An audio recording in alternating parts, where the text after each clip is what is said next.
Now for our story. This morning at Malibu Beach outside of Los Angeles, the white ocean fog had just begun to lift and the sun broke through. Kit's household had breakfasted early. Then Mrs. Kingsley had dressed Lisa Fenner's baby son in a tiny white knitted jacket and cap, and herself in a neat gray cloth coat and a simple gray hat. When she carried the baby downstairs, she'd found Mrs. Meade waiting, dressed for the street, looking beautiful, self-possessed, and quite cheerful. A few minutes later, Paul Cromwell's black car had driven up. Mrs. Kingsley had followed Mrs. Meade out the door. It walked carefully down the stairs which led to the road, where the car stood waiting with the door open. Paul and Max, standing beside it, had stopped talking as the women approached. Now Max touched his cap in greeting as Paul called. Good morning. Good morning, Paul. Good morning, Mr. Cromwell. Mrs. Kingsley. Well, shall we go? I think it's going to be a nice day after all. Oh, I hope so. Hand the baby to me, please, Mrs. Kingsley. Oh? Why, I'll take him. If you'll just sit in front with Max, please. Yes, Miss Meade.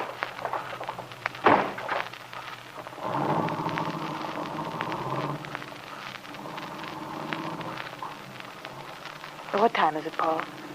Just 10:30. What time is the appointment with the pediatrician? Dr. Nichols? 11:15. We'll make it nicely. Well, Kit, you make quite a picture. Young mother and child. Rather touching. Is it, Paul? Oh, definitely. You amaze me. I never thought that... Isn't something the matter? No. Well, maybe a pin sticking. No, he's just blowing off steam. There you are, Ducky. There, you see? Really? You're quite the little mother, Kit. What on earth did you do?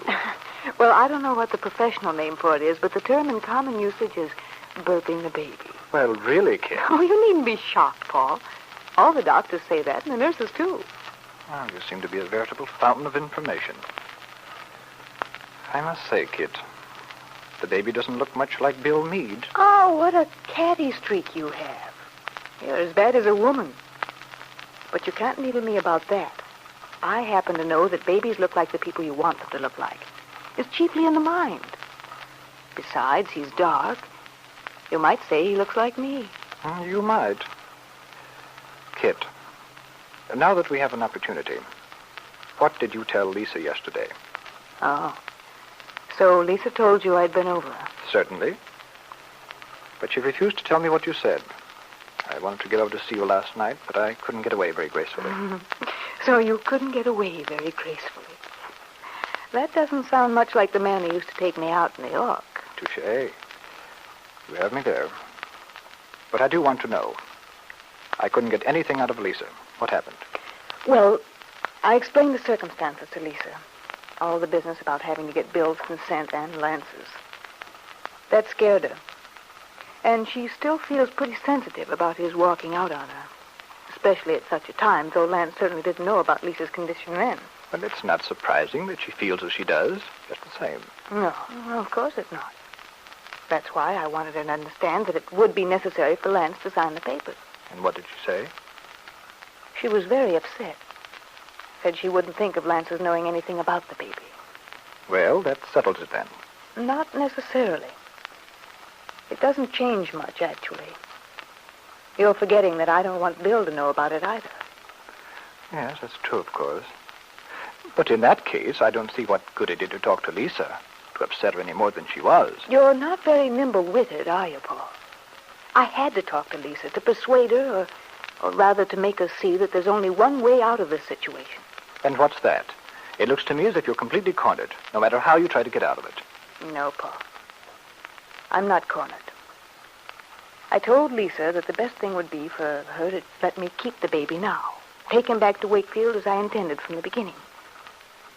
Then, later, when Lisa's divorce is final, you and she go east as you planned to, we can all meet in some place and settle the legal side of it. But, Kit, that's the most harebrained scheme I've ever heard. What's wrong with it? Well, don't you see? It means that you have absolutely no protection. And neither has Lisa, for that matter. I'm aware of that. But that's the risk we have to take. Besides, I'm not really afraid of it, Paul. Don't forget, Lisa has a conscience. She realizes she was responsible for my accident. That otherwise I would have had a child of my own. She feels it's her moral duty to let me have her child.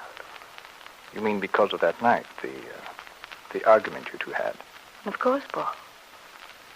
Lisa knows that if she hadn't gotten me so upset that night, so unnerved... That's rather a cruel means of swaying Lisa's judgment. I can't help that. There's no choice. And Lisa sees the justice of it quite clearly herself. Perhaps you're right. But there's always the possibility that she'll regret her decision, change her mind. No, Paul. Not so long as she's compensated for her sacrifice by having you. But good heavens, Kit. You know this thing can't be dragged out indefinitely. Sooner or later, when she knows about our plan, the future that we have in mind... But Lisa won't find out, Paul. She won't know about that until after the papers are signed. And then the baby will be legally mine. Once Lisa is divorced from Lance, we'll meet in another state. And after that, there'll be no problem. It all seems such a tragic, complicated mess. Frankly, I'd almost forgotten what the original purpose was. Have you, Paul? I haven't. Not for a minute. Oh, I shouldn't say that. I haven't really forgotten, Kit. But it seems so far away, the future we've talked about, so many things in between. Don't worry, Paul. Everything will turn out all right, believe me. And you're not afraid that Lisa will change her mind? No, I'm not. I told you, Lisa understands she has an obligation to fulfill. Don't worry about Lisa. Well, maybe I should just worry about you. Oh, Paul.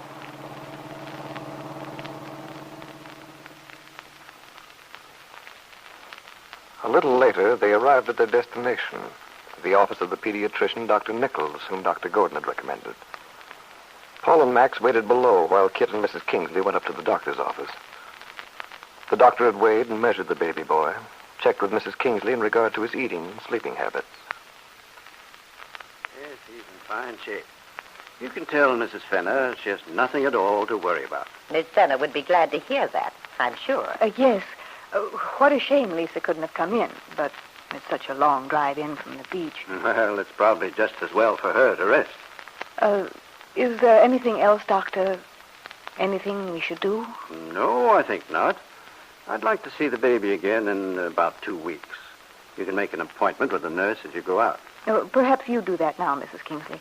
I'll be out in a few minutes. Yes, Miss Meade. Goodbye, Doctor. Goodbye, Miss Kingsley. Doctor, we've been wondering, how soon would it be possible for the baby to travel? Travel? What sort of travel do you mean, Mrs. Meade? Would it be a long trip? Well, the town is not far out of Chicago. I see. Does Mrs. Fenner plan to leave soon, then? As soon as possible, I understand. Does she plan to take a nurse with her? Mrs. Kingsley, perhaps? No, I think not. The accommodations would be the best possible, of course. I've heard they have trained people to help a mother in any emergency. Yes, that's true. The baby's in excellent health, of course. Well, I should say it should be safe to take him on such a trip in another week. I wouldn't advise doing it any sooner. Another week. I see. Well, thank you very much, Doctor. If it isn't possible to keep the appointment then, we'll make a point of canceling it ahead of time. I know how busy you are these days. No, thank you, Miss Meade. We appreciate that sort of consideration from our patients. Well, that's the least I could do, Doctor. You've no idea how helpful your information has been. Kit said goodbye to the doctor, walked into the reception room. Mrs. Kingsley noticed the look on her face as she entered. It was the same look she'd had in the car on the way back from the hospital, when she'd taken the baby out of the housekeeper's arms. An expression of triumph. One more week, Kit was thinking. One more week and she could leave. Go back to Wakefield with the baby. Yes, Mrs. Meade looked forward to the moment when she could get off the train, put the baby into Bill's arms with the words, "Here is your son, Bill." But Kit didn't know her husband's determination to get a divorce. didn't know that he'd told David Bowman of his plan. And before that, her father, Ben Calvert,